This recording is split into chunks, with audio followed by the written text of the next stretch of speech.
बीते दिनों राजसमंद जिले के केसुली गांव से कुछ सनसनीखेज आरोप सामने आए थे। एक परिवार सामने आया था। दो भाइयों ने पुलिस अधीक्षक के सामने पेश होकर ये आरोप लगाए थे कि गांव में उनके पिताजी की जो समाधि है उसको हटाया जा रहा है और साथ ही उस समाधि को बनाने के कारण उन पर 51,000 रुपये का जुर्माना भी लगाया गया है। कुछ लोगों के उन्होंने नाम भी बताए थे। आज उस पूरे प्रकरण में केसुली से बड़ी संख्या में लोग आए और उनका ये कहना है कि हम पर जो आरोप लगे हैं पूरे गाँव का अपमान है, क्योंकि वो आरोप निराधार है। उनका ये कहना था कि जिन दो भाइयों ने समाधि हटाने और 51,000 रुपये का जुर्माना लगाने के आरोप लगाए हैं, दरअसल वो आपराधिक प्रवृत्ति के हैं।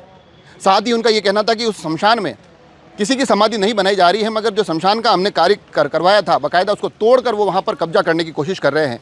और आर्थिक जो जुर्माना है उसको लेकर उन्होंने ये कहा है कि वो जुर्माना दरअसल कोई हमने नहीं मांगा है। जो वहाँ पर तोड़फोड़ हुई तो हमने कहा भैया ये जो नुकसान हुआ है इसकी आपको भरपाई करनी चाहिए। तो ये एक जो प्रकरण जो कुछ दिनों पहले जो आरोप आए थे, आज बड़ी संख्या में ग्रामीण आए और उन आरोपों का खंडन करते दिखाई दिए और साथ ही उन्होंने आज ज्ञापन के माध्यम से जिला प्रशासन से बाकायदा इस पूरे प्रकरण पर कार्रवाई की मांग की है। सुनिए आखिर वो ग्रामीण क्या कुछ कहते दिखाई दिए। लक्ष्मीनारायण जोशी गांव केसुली से आए हैं। किस मामले में आप हैं? किस मामले में सर ऐसा है कि हमारे दादा बाव और हमारे बड़े पिताजी ने एक मंदिर बनाया, नर्मदेश्वर महादेव मंदिर गांव में बाहर शमशान भूमि है वहाँ पर।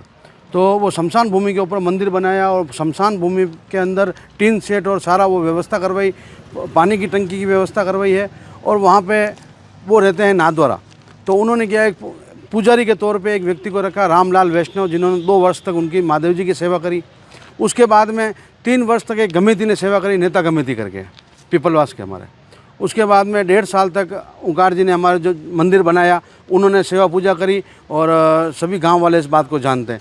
लेकिन उसके बाद में उनसे किसी कारण में सेवा नहीं हो पाई तो मगनलाल प्रजापत को वहाँ पे कार्य के लिए रखा। उसके पेटे उसको 3,000 रुपये मासिक वेतन और खाने पीने की सामग्री ये उनको दी जाती थी। और उसके बाद में उन्होंने जो सेवा करी है 8 साल 7.5 7 8 साल सेवा करी है। तो सामने वाले बोल रहे हैं 40 साल करी है, तो 40 साल तो मंदिर बनने नहीं हुआ है। ये झूठा आरोप पूरे गांव पे लगाया है। उनसे न तो किसी गांव वालों ने कोई पैसा मांगा है, क्योंकि उन्होंने वहाँ तोड़फोड़ भी करी है और उस पिताजी मरने के बाद उन्होंने वहाँ ज़मीन में उसको गाड़ दिया है, जिसका गांव वाले अमुक को पता भी नहीं है। उनका ये कहना है कुछ दिनों पहले वो आए थे और उन्होंने ये कहा था कि जब मेरे पिताजी की वहाँ समाधि बनाई गई तो अब लोग उस समाधि को हटाने की बात भी कह रहे हैं और मेरे ऊपर 51,000 रुपये का जुर्माना लगाया गया। इसमें कितनी सच्चाई है? ऐसा है सर कि तोड़-फोड़ उसने करी है वहाँ पे मंदिर में। जेसीबी लाया था, जेसीबी लाए थे वहाँ पे, ट्रैक्टर लाए तो सीढ़ियों पे तोड़-फोड़ करी। वहाँ पे हमने कम से कम 4,000 स्क्वायर फीट कोटा का, मद्रास का कोटा भाटा ला के रखा था, उसको भी उस पर तोड़-फोड़ हुई है। तो उसको बोला कि भाई इसका जो भी खर्चा होता है वो तुझे देना है और ये खड्डे में तूने जो पिताजी को समाधि दी है वहाँ तक ठीक है, इसके आगे कोई निर्माण नहीं करना है। तो उसने गांव वालों की बात को नहीं मान के दूसरे दिन उस पर चबूतरा निर्माण कार्य कराया। और उसके बाद हम खमनौर थाना में गए और वहाँ पे जाके हमने रिपोर्ट दर्ज करी और उसके बाद भी उसने निर्माण किया, चबूतरा बनाया और सब कुछ किया और गांव में अशांति उसने फैला रखी है। आज आप क्या मांग लेकर आए?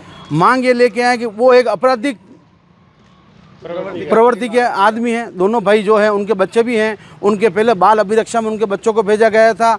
उनसे परेशान होकर उसकी माँ देवीलाल की और लाला राम की माँ केरोसिन डाल के आत्मदाह करा था घर के बाहर, जिसकी रिपोर्ट भी खमनौर थाना में है। और हम तो गांव वाले एक ही बात कहते हैं कि उसके 10 साल का रिकॉर्ड उस खमनौर थाने से निकाला जाए ताकि वो कितनी आपराधिक प्रवृत्ति के हैं वो प्रशासन के सामने आएगा।